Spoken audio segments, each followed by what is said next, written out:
তৃণমূলের সাংসদ অভিষেক বন্দ্যোপাধ্যায় ফের একটি মামলায় হাইকোর্ট থেকে রক্ষা কবচ পেয়েছেন। তৃণমূল বিধায়ক কুণাল ঘোষ বিধানসভায় গেরুয়া পোশাক পরে ঘুরছেন।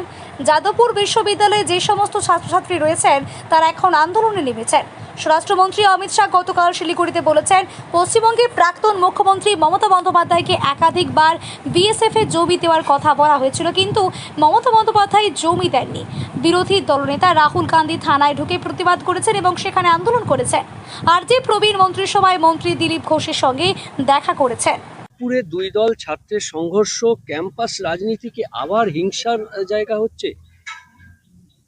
এখন পরিবর্তন হলে কিছু তো নড়াচড়া শব্দের মধ্যে হয়। আমার মনে হয় আস্তে আস্তে সব ঠিক হয়ে যাবে। কিছু তো পরিবর্তন হওয়ার দরকার আছে। আর যাদবপুর একটা এক্সেপশনাল, ওটা একটা আইল্যান্ডের মতো। ওখানকার যারা আন্দোলন করে, রাজনীতি করে, তারা ভাবে এটা ভারতবর্ষের বাইরে একটা কোনো জায়গা। ভারতবর্ষের সংবিধান চলবে না, ভারতবর্ষের রীতিনীতি চলবে না, কথাবার্তা স্লোগান চলবে না, বিদেশি স্লোগান চলবে। এটা তো বেশি দিন চলতে পারে না। তো কিছু তো পরিবর্তন হবেই, শুরু হয়েছে, দেখা যাক। অধ্যাপক, ভাইস চ্যান্সেলর, তাদেরকে ঘেরাও করে রাখা, শিক্ষাক্ষেত্রে পড়ুয়ারা শিক্ষাক্ষেত্রে এই নজির থেকে বেরিয়ে আসবে কবে? এই কালচার তো রক্তের মধ্যে চলে গেছে। আর যারা এটা অপারেট করে তারা ভাবছে এরকমই চলবে। দুনিয়া পাল্টে গেল, ভারতবর্ষে বহু জায়গা পাল্টে গেছে। জেএনইউ যেখান থেকে অনুপ্রেরণা পেয়ে এরা করেন, এখানে পরিবর্তন। দিল্লি ইউনিভার্সিটির মতো, ওসমানী ইউনিভার্সিটি সব পাল্টে গেছে। এখানে শেষ লড়াইটা চলছে, দেশ বিরোধী গতিবিধির চূড়ান্ত পর্যায়ে পৌঁছেছে। এখানে আর পরিবর্তন চাই। অমিত শাহ মুখ্যমন্ত্রী শুভেন্দু অধিকারীকে পাশে বসিয়ে এর আগেও নানান অভ্যাস করেছেন, সুখ্যাতি করেছেন, কিন্তু গতকাল যেটা করলেন একেবারে নজিরবিহীন, বন্ধু বলে সম্বোধন। ব্যক্তিগত স্তরে তার আগেও বলেছেন মেরে মিত্র। এ তো রাজনীতিতে প্রচলিত কথা, সবাইকেই বলে।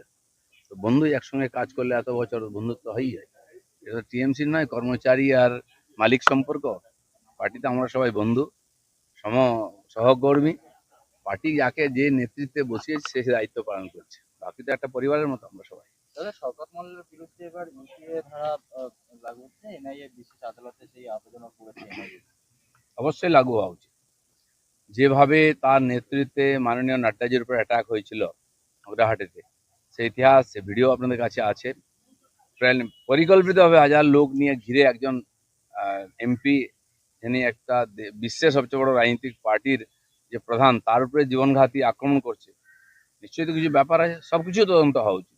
দাদা, গেরুয়া উত্তরীয় পরে কুণাল ঘোষ বিধানসভায় ঘুরে বেড়াচ্ছে, তাহলে কি কুণাল ঘোষও পাবে? প্র্যাকটিস করছেন বোধহয়, জানি না কেমন লাগে। গেরুয়া নীল লাল সবুজ হয়ে গেছে, গেরুয়াটা দেখা যাক কিরকম হয়। অভিষেক বন্দ্যোপাধ্যায় আরো একটি মামলায় রক্ষা কবচ পেলেন। 16টি মামলার মধ্যে প্রায় 8টি মামলায় তিনি রক্ষা কবচ পেলেন। রক্ষা কবচ একটা জিনিস, আর সেখান থেকে মুক্ত হয়ে যাওয়া আলাদা জিনিস। কেস চলছে সাময়িকভাবে, বিভিন্ন কারণে কোর্ট মনে করেছেন এ ব্যাপারে যেন আর বেশি কিছু না হয়। কিন্তু কত মামলায় রক্ষা কবচ পাবে? মামলা তো হয়েছে, তদন্ত হবে। তদন্ত যেদিন তার রেজাল্ট আসবে তখন আইন তার ব্যবস্থা নেবে। দাদা, অনেক মহিলা দেখা যাচ্ছে যে অন্নপূর্ণা ভান্ডারের টাকা পায়নি। অভ্যেস হয়ে গেছে না লক্ষ্মী ভান্ডার নিয়ে। কিন্তু এটাও পরিষ্কার জানা উচিত, সব সুবিধা সবার জন্য নয়। কেন্দ্র সরকার অনেক প্রকল্প করেছে, রাজ্য সরকার করেছে, তার একটা সীমা আছে। তার জন্য ক্রাইটেরিয়া ঠিক করা হয়েছে, তার মধ্যে যারা আসবেন তারা পাবেন। সবাই এই দান ধ্যানে সবাইকে দেওয়া হবে, এই অভ্যাস খারাপ করে দিচ্ছে টিএমসি। এটা সবাইকে বুঝতে হবে, এটা চলতে পারে না। রাহুল গান্ধী থানা থেকে শুরু করে ডিসি সমস্ত জায়গায় কালকে ধর্ণা দিলেন, একজনকে সঙ্গে নিয়ে। এভাবে কিন্তু তাকে ঝাড়খণ্ডের ছাত্রদের এখানে আসতে সময় পেল। যাই হোক, দিল্লিতে সময় কাটাচ্ছেন এখন এদিক ওদিক করে। ঝাড়খণ্ডে ওনাদেরই সরকার আছে, সে সরকার যা করছে এটা জনবিরোধী, ছাত্রবিরোধী, শিক্ষাবিরোধী, এবং কোর্টও সেটা বলে দিয়েছেন। তো সেই জন্য হয়তো মুখ নেই যাওয়ার ওখানে। দিল্লিতেই উনি ছবি তুলছেন।